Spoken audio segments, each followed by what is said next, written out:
L'éthique à Nicomaque d'Aristote, livre 7e, chapitre 6. Faisons voir aussi qu'il est moins honteux de céder avec intempérance à la colère que de se laisser dominer par l'emportement de ses appétits. En grec, epithumia. À mon avis, la colère, en grec thumos, qui nous enflamme le cœur, entend encore la raison dans une certaine mesure.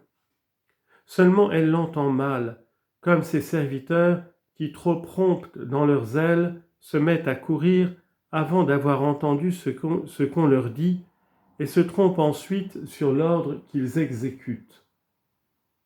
Et comme les chiens qui, avant de voir si c'est un ami qui vient, aboient par cela seul qu'ils ont entendu du bruit. C'est là ce que fait le cœur, qui cédant à son ardeur et à son impétuosité naturelle, et par cela seul qu'il a entendu quelque chose de la raison sans avoir entendu l'ordre entier qu'elle lui donne, se précipite à la vengeance. Le raisonnement ou l'imagination lui a révélé qu'il y a une insulte ou un dédain, et aussitôt le cœur, concluant par une sorte de syllogisme qu'il faut combattre cet ennemi, entre en fureur et l'attaque sur-le-champ. Quant à l'appétit, il suffit que la raison ou la sensibilité lui disent que tel objet est agréable, pour qu'il s'élance aussitôt à la jouissance. Ainsi la colère obéit bien encore en quelque mesure à la raison. L'appétit ne lui obéit en rien.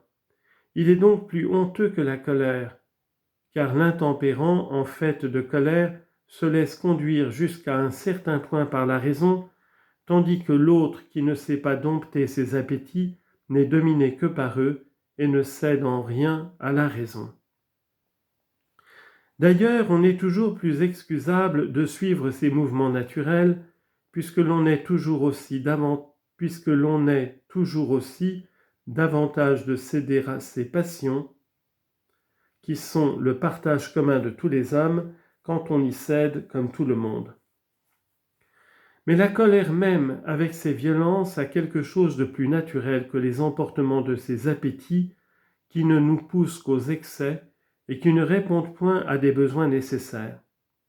C'est comme cet homme qui croyait s'excuser d'avoir frappé son père en disant « Mon père frappait le sien, son père frappait aussi notre aïeul. » Et ce bambin, ajoutait-il en montrant son fils, ce bambin à son tour me frappera quand il sera grand, car c'est chez nous une habitude de famille. On peut citer encore ce malheureux qui, traîné par son fils, lui disait de s'arrêter sur le seuil de la porte, parce que lui non plus n'avait traîné son père que jusque-là.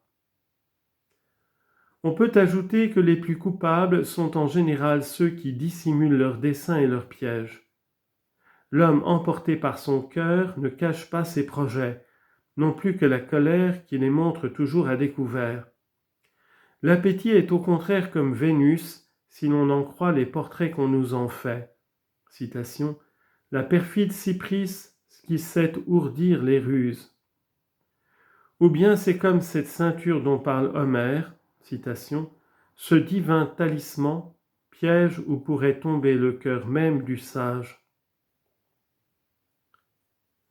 Par suite, si cette sorte d'intempérance dissimulée est plus coupable et plus honteuse que celle de la colère, on pourrait presque dire qu'elle est l'intempérance absolue et le vice proprement dit.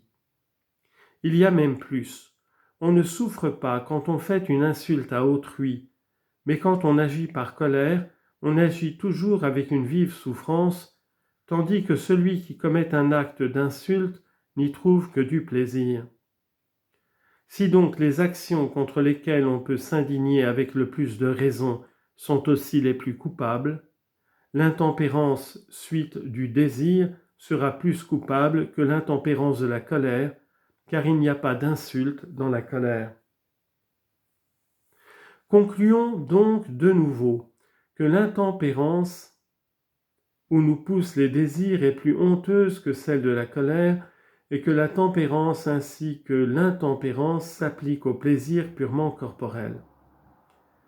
Ces points sont désormais très clairs, Mais il faut en outre rappeler ici quelles sont les différentes espèces de plaisir. Comme on l'a dit au début de la discussion, les uns sont propres à l'homme et sont naturels dans leur genre et dans leur intensité, les autres sont des plaisirs brutaux. D'autres enfin ne sont que la suite d'infirmités ou l'effet de la maladie. Les idées de sobriété, sophrosune, et de débauche ne peuvent s'appliquer qu'au premier. Et voilà pourquoi on ne peut pas dire des animaux, si ce n'est par métaphore, qu'ils sont sobres ou débauchés, et dans ce cas peut-être où l'on voudrait signaler une espèce d'animaux différents complètement d'une autre par l'incontinence, la lascivité ou par la voracité. C'est que les animaux n'ont pas de décision réfléchie et qu'ils sont en dehors de la nature raisonnable, à peu près comme les fous parmi les hommes. La brutalité d'ailleurs est un moindre mal que le vice, bien que ses effets soient plus effrayants. Le principe supérieur n'est pas perverti dans la brute comme il l'est dans l'homme vicieux. Seulement, la brute ne le possède pas. C'est donc comme si l'on comparait un être animé à un être inanimé pour savoir quel est le plus vicieux des deux. Car toujours un être est moins mauvais et moins pernicieux quand il n'a pas le principe qu'un autre corrompt. Et ce principe ici, c'est l'intellect. On peut dire encore que c'est à peu près comme si l'on voulait comparer l'injustice et l'homme injuste. À certains égards, on trouverait tour à tour que l'un des deux termes est plus mauvais que l'autre.